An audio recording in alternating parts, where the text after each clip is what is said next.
Hallelujah, hallelujah.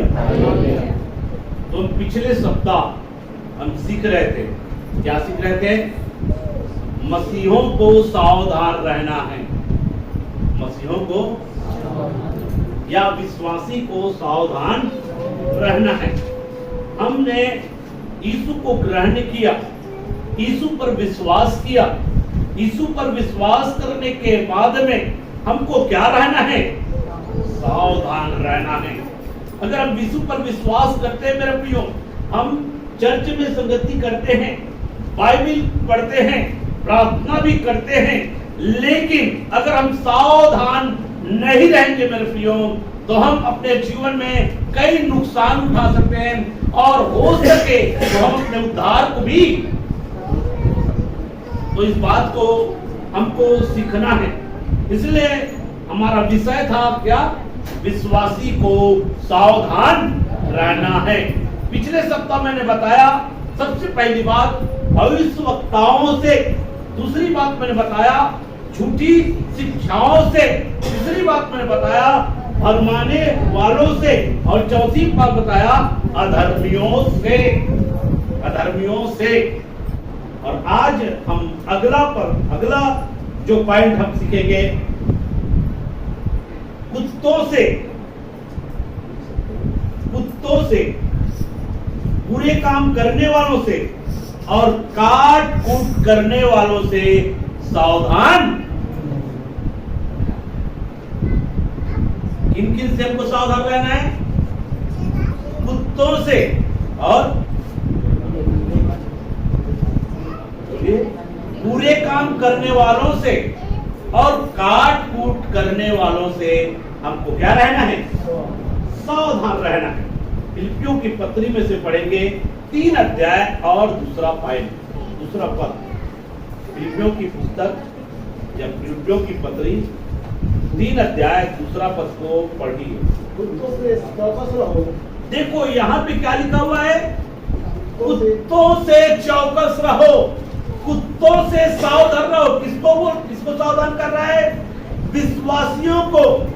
जो यीशु पर विश्वास करता है उन लोगों से कह रहा है कुत्तों से क्या रहो? चौकस रहो, मतलब सावधान रहो। हाँ, उन बुरे काम करने वालों से सावधान रहो। हाँ, चौकस रहो। उन काट कूट करने वालों से चौकस रहो। चौकस रहो कहने का मतलब है मेरे प्रियो, सावधान रहो, सचेत रहो, सावधान हो जाओ। तो यहां पर जो फिलिपी की पत्री 3 के 2 पद में हमको सावधान कर रहा है, कुत्तों से, बुरे काम करने वालों से और काट कूट करने वालों से हमको क्या रहना है? सावधान रहना है। यहां पर संत पौलुस फिलिपियों को पत्री के माध्यम से, वहां की कलीसिया को पत्री के माध्यम से क्या कर रहा है? अवगत करा रहा है कि तुमको सावधान रहना है। यहां पर कुत्तों जो शब्द जो आया है, कुत्तों, यहूदी लोग जो है कुत्ते को अशुद्ध जानवर समझते थे। यहूदी लोग क्या करते थे? कुत्ते को अशुद्ध जानवर समझते थे।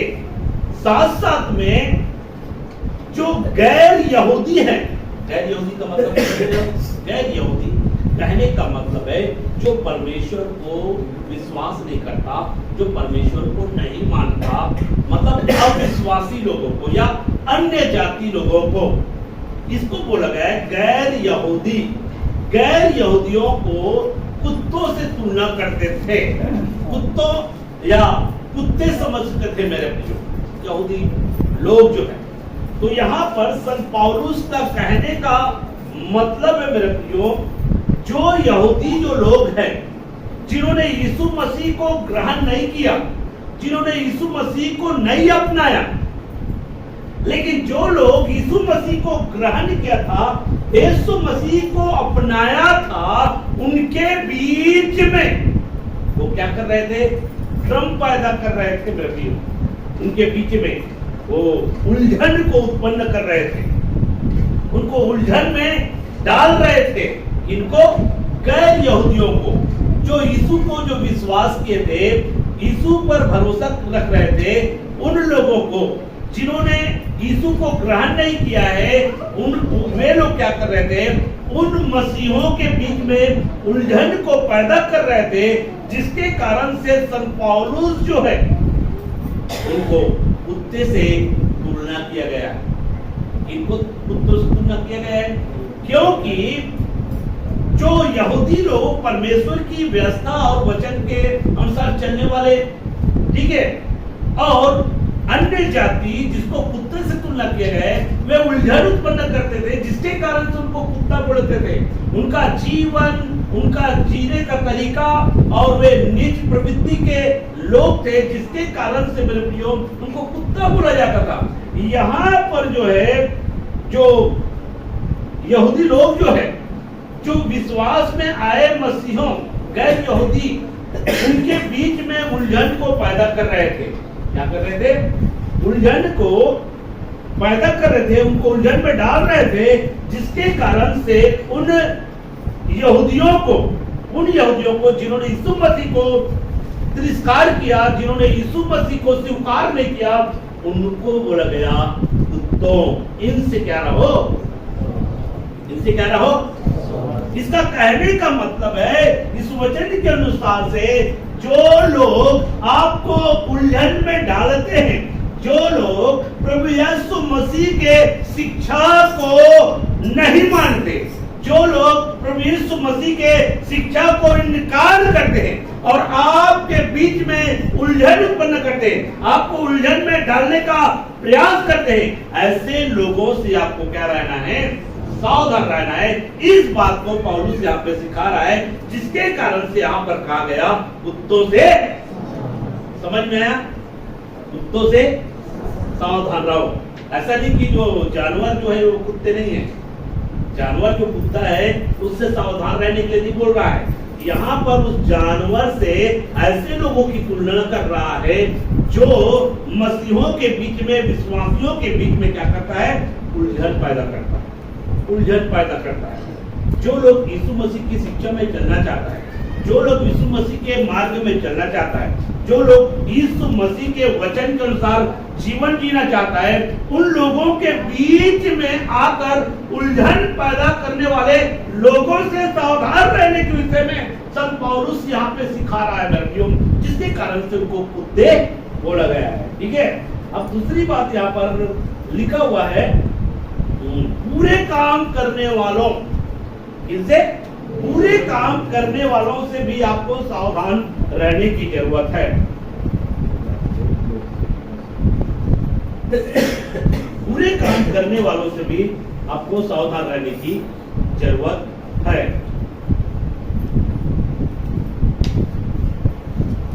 अब ये पूरे काम करने वाले किसको बोला गया है? जो लोग मसीह के जो अच्छे संदेश है, मसीह के जो अच्छे संदेश है, उस संदेश को क्या कर रहे थे? बिगाड़ रहे। मसीह के संदेश को बिगाड़ने वाला या मसीह के सच्चाई को, मसीह के सच्चाई को, मसीह लोगों को सच्चाई से हटाना, मसीह लोगों को सच्चाई से हटाना या सुसमाचार को बिगाड़ने वाले लोगों को बोला गया है बुरे काम करने वाले। सबसे बड़ी बुराई तो यही है। अगर कोई व्यक्ति, कोई भी हो, अगर कोई जो है मसीह के सुसमाचार को बिगाड़ता है और साथ साथ में सच्चाई से लोगों को हटाता है, तो सबसे बड़ी बुराई यही है। और इसी को यहाँ पे बताया जा रहा है, पूरे काम करने वालों से पौलुस का कहने का मतलब है मेरे भाई, पौलुस यहाँ पे जो बोलता है कि बुरे काम करने वालों से सावधान रहो। पौलुस के समय में क्या हो रहा था, ऐसे बहुत सारे वचनों को जब पढ़ेंगे आपको समझ में आएगा। पौलुस यहाँ पे इस बातों को इसलिए कहता है क्योंकि पौलुस के समय में कई ऐसे अगुवे थे, कई ऐसे लोग थे जो सुसमाचार को क्या कर रहे थे? बिगाड़ रहे थे। प्रेरितों के काम की पुस्तक जब आप पढ़ोगे, वहां पर गलातियों की पत्री जब आप पढ़ोगे, वहां पर आपको समझ में आएगा कि दूसरा यीशु इस प्रकार से कहे, दूसरी आत्मा। कहने का मतलब है वे लोग मसीह के सुसमाचार को क्या कर रहे थे, और मसीह की सच्चाई, परमेश्वर की सच्चाई, जो यीशु जो सच्चाई का मार्ग बताए हैं, उस सच्चाई से हटा रहे थे, उस सच्चाई से लोगों को भटका रहे थे, जिसके कारण से उनको बोला गया बुरे काम करने वाले। जो मसीह के सुसमाचार को बिगाड़ता है और सच्चाई के मार्ग से लोगों को हटाता है, ऐसे लोगों को बोला गया है बुरे काम करने वाले। और इसलिए पौलुस यहाँ पे कह रहा है बुरे काम करने वालों से क्या रहो। इसलिए उन हरेक भाइयों से, उन हरेक बहनों से जो सच्चाई के मार्ग से आपको हटाए, या यीशु के द्वारा जो सुसमाचार दिया गया है, प्रेरितों के द्वारा जो शिक्षा, जो सुसमाचार दिया गया है, उस सच्चाई से अगर कोई आपको हटाता है, उस सच्चाई से कोई आपको व्यावसायिक करता है, ऐसे लोगों से आपको क्या रहना है। और उस कहने का मतलब यही है मेरे प्रियो, इसलिए कहा बुरे काम करने वालों से सावधान रहना। और तीसरी बात है, क्या बोला इस वचन में, तीसरी बात है काट कूट। अब इसको भी आपको समझ रहे, काट कूट करने वालों से क्या रहना है, सावधान रहना है। यहां पर काट कूट शब्द जो यूज किया है, इसका मतलब है खतना की जो परंपरा है, उस परंपरा की ओर इशारा है। यहां पर पौलुस काट कूट जब शब्द इस्तेमाल कर रहा है, तो यहां पर जो है खतना के नियम की ओर संकेत कर रहा है। खतना के विषय में उस समय के लोग जो है, जो मसीह यीशु में जो विश्वास किए, उनको, उनके बीच में जो यहूदी लोग जो है, वो क्या करते थे कि खतना बहुत जरूरी है। खतना के विषय में जो है बहुत ज्यादा वाद विवाद होते थे, बहुत ज्यादा जो है लड़ाई झगड़ा होते थे। इनको खतना जरूरी है, अगर खतना नहीं कराएगा तो उद्धार पाना है, तो खतना भी बहुत जरूरी है। इसलिए यहाँ पर काट कूट जो शब्द इस्तेमाल किया गया है, काट कूट यहाँ पर खतने की रिवाज की तरफ इशारा कर रहा है। कुछ यहूदी मसीहों पर क्या कर रहे थे, जो गैर मसीह है, मतलब गैर यहूदी है, जो मसीह को ग्रहण किया, उन पर खतना करने के विषय में जोर डाल रहे थे, उनकी ओर इशारा कर रहा है, जिसके कारण से लिखा गया है काट कूट करने वालों से सावधान रहो। दूसरे भाषा में इसको इस प्रकार से बोला गया है, अगर कोई जो है, अगर अन्य जाति में से तुम यीशु मसीह को ग्रहण किए हो, अगर कोई आकर अगुआ कहता है कि तुमको उद्धार पाने के लिए खतना कराना होगा, खतना जरूरी है, ऐसे लोगों से सावधान रहना। इसलिए यहाँ पर फिलिप्पी की पत्री में जो बातें बताया गया है मेरे प्रियो, कुत्तों से, बुरे काम करने वालों से और काट कूट करने वालों से सावधान। तीनों बातें समझ में आया। ये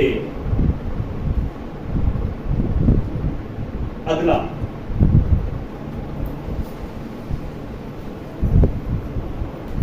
छठवीं बात, बुराई करने से, बुराई करने से सावधान रहना। विश्वासियों, बुराई करने से क्या रहना है, उससे पहले बुरे काम करने वाले से सावधान बोला है ना। अब यह बुराई करने से सावधान विश्वासियों को रहना है। तो इसके लिए एक वचन निकाल सकते हैं, पहला थिस्सलुनीकियों की पत्री 5 अध्याय 15 पद। सावधान, कोई किसी से बुराई के बदले बुराई ना करे। देखो यहाँ पर लिखा है सावधान, सावधान, कोई किसी से बुराई के बदले बुराई ना करे। देखो, बुराई के बदले बुराई करने के लिए कहा गया है क्या? अगर कोई व्यक्ति आपके साथ में बुराई करे, कोई व्यक्ति आपके साथ में दुर्व्यवहार करे, कोई व्यक्ति आपके साथ में बुरा बर्ताव करे, या कोई व्यक्ति आपका हानि करे, नुकसान करे, तो आप उनके बदले में उनके साथ वैसा व्यवहार नहीं करना है। बुराई के बदले बुराई, ना करें, हाँ, और सदा भलाई करने पर तत्पर रहो। यहाँ पे लिखा हुआ है सदा भलाई करने के लिए क्या रहो, तत्पर रहो। तत्पर रहो। मतलब भलाई दिखाने के लिए हमेशा तैयार रहो। भलाई दिखाने के लिए हमेशा तैयार रहो। अगर कोई भलाई करना जानता है और भलाई नहीं करता तो उसके लिए क्या है, पाप है। भलाई करना आप जानते हो, लेकिन भलाई अगर नहीं करते हो तो वह क्या है, ऐसा बाइबल हमको बताता है। इसलिए बुराई करने से हमको क्या रहना है, लेकिन भलाई करने के लिए हमेशा अपने आप को तैयार रखना है। बुराई करने से क्या रहना है, सावधान। बुराई करने से आपको सावधान रहना है। अगर इन बातों से अगर सावधान नहीं रहोगे मेरे प्रियो, तो हो सकता है आपको नुकसान उठाना पड़े। हो सकता है मेरे प्रियो आप जो है अपने आत्मिक जीवन में खोखला हो जाएंगे। हो सकता है आप अपने उद्धार को भी खो सकते हैं। इसलिए मैं सावधान के विषय में आपको लगातार बताते चले जा रहा हूँ मेरे प्रियो। हम प्रार्थना करते हैं, ठीक है, चर्च जाते हैं, ठीक है, बाइबल पढ़ते हैं, ठीक है, लेकिन अगर सावधान अगर नहीं रहेंगे तो हमारे लिए नुकसान हो सकता है, हमारे लिए खतरा हो सकता है। आइए इस और वचन पढ़िए, तीसरा यूहन्ना की पत्री, तीसरा यूहन्ना 1:11।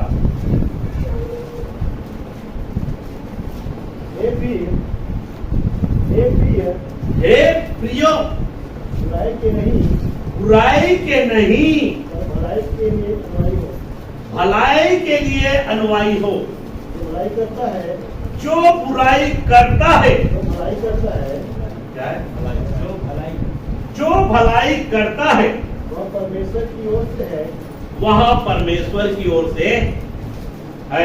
और जो बुराई करता है, और जो बुराई करता है, वो परमेश्वर को नहीं देखा। क्या है, उसने परमेश्वर को नहीं देखा। उसने परमेश्वर को, नहीं देखा। भलाई करना किसकी ओर से है, और अगर बुराई करते हैं तो आपने परमेश्वर को, तो परमेश्वर को आप देखे हैं क्यों, मतलब यहाँ पर जो बुराई करता है उसने परमेश्वर को नहीं देखा। यहाँ पे शब्द जो यूज किया है इसका मतलब है वो परमेश्वर को नहीं जानता, परमेश्वर को नहीं जानता। आपने यीशु को देखा है क्या, आपने यीशु पर विश्वास किया तो आपने यीशु को देखा है क्या, देखा है। लेकिन जो बुराई करता है उसने परमेश्वर को नहीं जाना, उसने परमेश्वर को नहीं जाना। जब बुराई करते हैं तो आपने परमेश्वर को नहीं जाना। और जो भलाई करता है वो परमेश्वर की ओर से, इसका मतलब वो परमेश्वर को जानता है, परमेश्वर को जानता है। और भी वचन पढ़ सकते हैं, नीति वचन की पुस्तक 17:13। जो कोई भलाई के बदले बुराई करे, जो कोई भलाई के बदले में क्या करे, बुराई करे, बुराई करे, उसके घर से उसके घर से बुराई दूर न हो जाए। यहाँ पे लिखा हुआ है बुराई दूर नहीं होगी। अगर कोई आपके साथ में भलाई कर रहा है और भलाई के बदले में आप उसके साथ में बुराई करते हैं, तो इस बात को आप जान ले, बुराई करने वाला के घर से बुराई दूर नहीं होगी। अगर आपके साथ में कोई भलाई दिखाता है लेकिन आप उसके साथ में बुराई दिखाते हैं, तो इसका मतलब है आपके घर से, आपके जीवन से बुराई जो है कभी दूर नहीं होगी। इसका कहने का मतलब है आप स्वयं जो है बुरा इंसान बन सकते हैं, आप स्वयं जो है एक बुरा व्यक्ति बन सकते हैं। इसलिए आपको बुराई से क्या रहना है, आपको बुराई करने से आपको सावधान रहना है। बुरा व्यक्ति बनने से आपको सावधान आपको रहना है। एक वचन इस बार पढ़ते हैं, रोमियो की पत्री 12 का नाम। प्रेम निष्कपट हो, प्रेम जो है क्या होना चाहिए? निष्कपट हो। बुराई से घृणा करो, यहाँ पे लिखा है क्या करना है? बुराई से क्या करना है? घृणा करो, हमको बुराई से क्या करना है? घृणा करना है। हाँ, भलाई में लगे रहो, और भलाई में लगे रहो। भलाई में लगे रहो। यहाँ पे बुराई से जो घृणा करेगा वो बुराई से क्या रहता है? सावधान रहता है। इसलिए बुराई से आपको क्या करना है?